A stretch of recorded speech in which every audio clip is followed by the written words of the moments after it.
Alors, dans une vidéo précédente, nous avions posé la question pourquoi le rachat doit marcher plus longtemps, parce que sa manne, elle est plus loin que celle du tzaddik, le tzaddik trouvant sa manne au pied de sa maison, et donc il n'a pas besoin de marcher longtemps. Est-ce que c'est lié à la faute d'Adam Rishon qui nous oblige à faire un shtadlut pour gagner nos moyens de subsistance, ou est-ce que c'est lié à nos averons? La réponse, elle se trouve dans le Sefer, dans le livre Tomer Devora du Rav Moshe Cordovero. Il explique que quand quelqu'un faute, eh bien il crée un mauvais ange. Ce mauvais ange va avoir faim et il va se retourner, il va monter vers Dieu et il va lui dire Dieu, nourris-moi. Et Dieu va lui dire mais j'ai pas à te nourrir, c'est pas moi qui t'ai créé. Va voir ton créateur, donc celui qui a fauté, et lui il te nourrira. L'ange revient vers le fauteur et lui dit nourris-moi. Et la seule chose que le fauteur a à donner à l'ange pour le nourrir, ce sont des souffrances.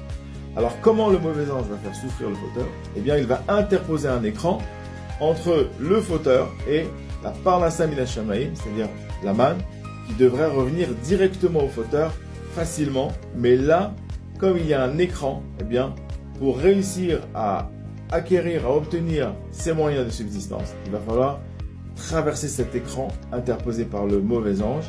Et ça demande des efforts, du temps. Et forcément, ça se traduit dans la paracha de la manne par une plus grande distance entre la maison du fauteur et sa manne, sa parnassa. Alors vous allez me dire, oui, mais c'est culpabilisant, ça veut dire que je suis un rachat, donc celui qui travaille beaucoup, c'est un rachat. Non, ça n'a rien à voir, c'est pas ça qu'on a dit. Ce qu'on est en train de dire, c'est qu'il y a le fait qu'on soit obligé de faire une ishtadlut pour obtenir nos moyens de subsistance et que la profusion n'est plus automatique. Ça, c'est la faute de la Rishon qu'on répare. Et ça, à l'intérieur de ça, il n'y a pas de temps. Là où ça met du temps et de la distance, c'est parce qu'à un moment donné, on n'a pas fait Ratson Hashem comme il faut. Et à la place, ça a créé un mauvais ange qui interpose un écran entre nous et Hashem. Donc la solution, pense bien et tout ira bien, il faut voir les choses positivement. La solution, c'est très simple. C'est de remettre en place, de remettre en route, de se mettre à niveau, au niveau du Ratson Hashem dans notre vie, en faisant ce qu'Hachem attend de nous, sans discuter. Ce qu'on sait qu'Hachem attend de nous, on le fait. Et à ce moment-là, tous les mauvais anges disparaissent puisqu'il n'y a plus de faute, il n'y a que de la tchouva.